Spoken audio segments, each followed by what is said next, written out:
पुरानी हवेली। फिल्म की शुरुआत एक युवा जोड़े राजा और रीता के साथ होती है जो रात में घने जंगल से गुजर रहे होते हैं। थके और नींद से भरे हुए वे रात के लिए रुकने का फैसला करते हैं और पास में एक हवेली ढूंढते हैं। वे हवेली के बाहरी इलाके में सो जाते हैं। आधी रात के आसपास पति को अचानक एक भयानक दहाड़ सुनाई देती है और वह जांच करने के लिए उठता है। तभी एक भयानक राक्षस उस पर हमला करता है। उसकी पत्नी उसकी चीख सुनकर जाग जाती है।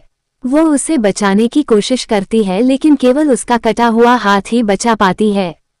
फिर पत्नी को भी राक्षस द्वारा मार दिया जाता है।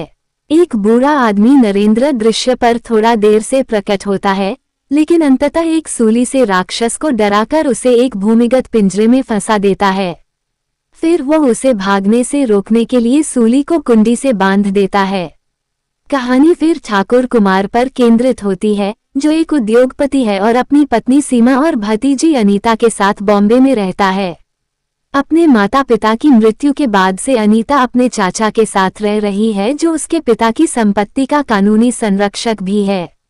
सीमा चाहती है कि अनीता अपने छोटे भाई विक्रम से शादी कर ले ताकि वे संपत्ति का दोहन कर सके, लेकिन अनीता विक्रम को यह मंजूर नहीं है और वह सुनील नामक एक फोटोग्राफर से प्यार करती है। राजपरिवार के वंशज श्री राणा बंबई में कुमार से मिलते हैं और उन्हें मुरुड क्षेत्र में एक पुरानी हवेली की तस्वीरें दिखाते हैं। तस्वीरों को बहुत पसंद करते हुए कुमार कहते हैं कि वो इसे खरीद लेंगे।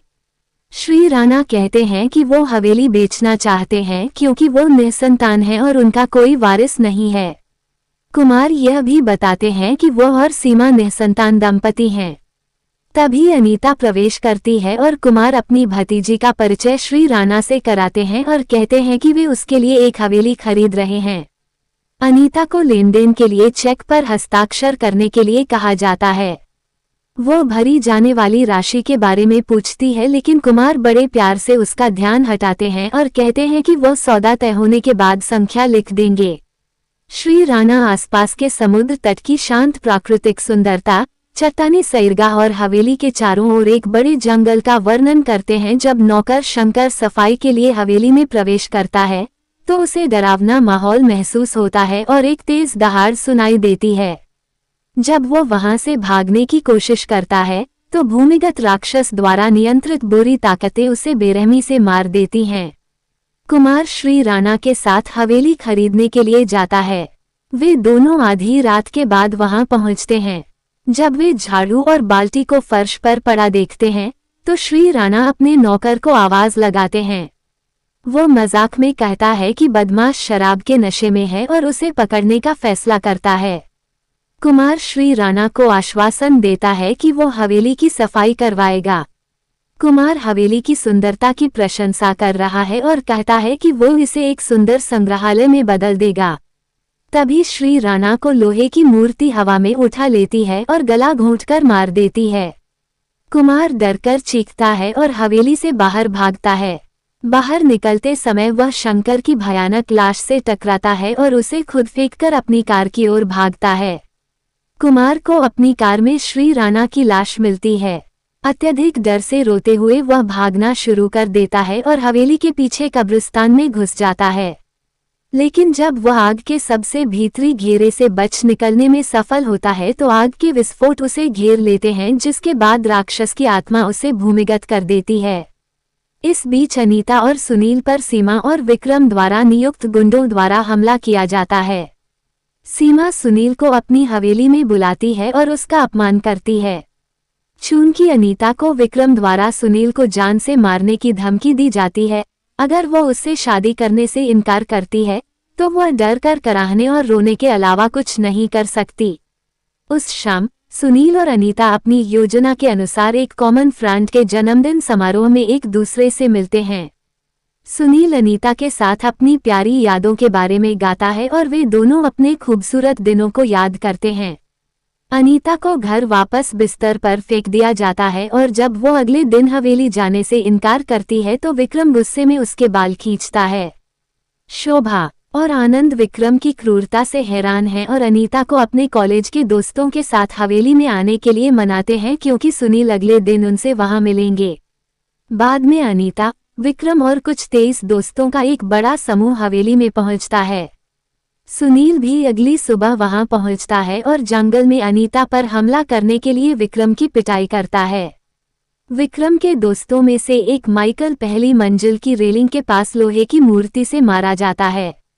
सीमा और विक्रम लगातार निराश होते जा रहे हैं। अनीता वयस्क होने वाली है और अपनी संपत्ति वापस पाने वाली है, जबकि विक्रम उसे लुभाने में असफल रहता है। सीमा एक साजिश रचती है और सुनील को तहखाना कालकोठरी में ले जाती है, जहां विक्रम उन दोनों का इंतजार कर रहा होता है और पीछे से सुनील पर हमला करता है। सुनील बेहोश हो जाता है और फिर वे सुनील को वहां छोड़कर कालकोठरी को बंद कर देते हैं, ये सोचकर कि वो अंततः मर जाएगा और अकेली अनीता विक्रम से शादी करने के लिए राजी हो सकती है। सुनील कालकोठरी में ठीक हो जाता है और तब तक इधर उधर भटकता रहता है जब तक कि उसे अपने पिंजरे में राक्षस की दहाड़ सुनाई नहीं देती। वह जंजीरें खोलकर पिंजरे का दरवाजा खोलने ही वाला था कि अचानक एक बूढ़ा आदमी प्रकट होता है और उसे ऐसा करने से रोकता है।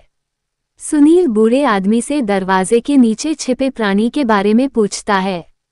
नरेंद्र वादा करता है कि वे बाहर जाने के बाद सच्चाई बताएंगे। वह सुनील को कालकोठरी से बाहर ले जाता है और उसे अपने जीवन की दुखद कहानी सुनाता है। 20 साल पहले वह शहर से यहाँ आया था क्योंकि उसकी पत्नी को प्रसव पीड़ा हो रही थी और उसके लिए बच्चे को जन्म देना जरूरी था और इसलिए वह मदद के लिए हवेली में पहुंच गया।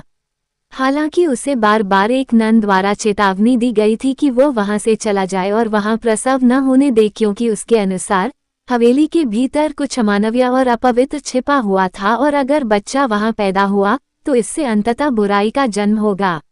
अपनी पत्नी की प्रतिकूल स्थिति के कारण उस आदमी ने नन की बात नहीं मानी और उसकी पत्नी ने उनके बच्चे को जन्म दिया। हालांकि जब उसे पता चला कि उसकी पत्नी ने शैतान को जन्म दिया है और इस प्रक्रिया में वो खुद मर गई है, तो वह चौंक गया और नन सही थी। दुखी आदमी ने नन की मदद से राक्षस को पिंजरे में बंद कर दिया और पिछले 20 साल उसी हवेली में बिताए ताकि राक्षस किसी को नुकसान न पहुंचा सके। विक्रम खुद ये जांचने के लिए कालकोठरी में वापस जाता है कि सुनील मर चुका है।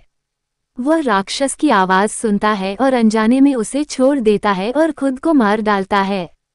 राक्षस अब आजाद हो चुका है, हिंसक उत्पात मचाता है, हर जगह लोगों को मारता है। हर कोई तुरंत हवेली खाली कर देता है और बस से भाग जाता है। सीमा नासमझी में पीछे रह जाती है, दूसरे रास्ते से भागने की कोशिश करती है और वह राक्षस द्वारा पकड़ी जाती है, बलात्कार करती है और मार देती है। राक्षस चर्च के पास खराब हो चुकी बस तक पहुंच जाता है और 2 लड़कियों और बूढ़े आदमी को भी मार देता है। राक्षस चर्च में प्रवेश करता है और सर्वशक्तिमान द्वारा प्रताड़ित किया जाता है। अंत में उसे एक क्रॉस पर लटका दिया जाता है और उसके शरीर को आग लगा दी जाती है, जिससे उसका आतंक का राज हमेशा के लिए खत्म हो जाता है। फिल्म का अंत सुनील और अनीता द्वारा चर्च में मोमबत्तियां जलाने और साथ में एक नई जिंदगी शुरू करने के साथ होता है।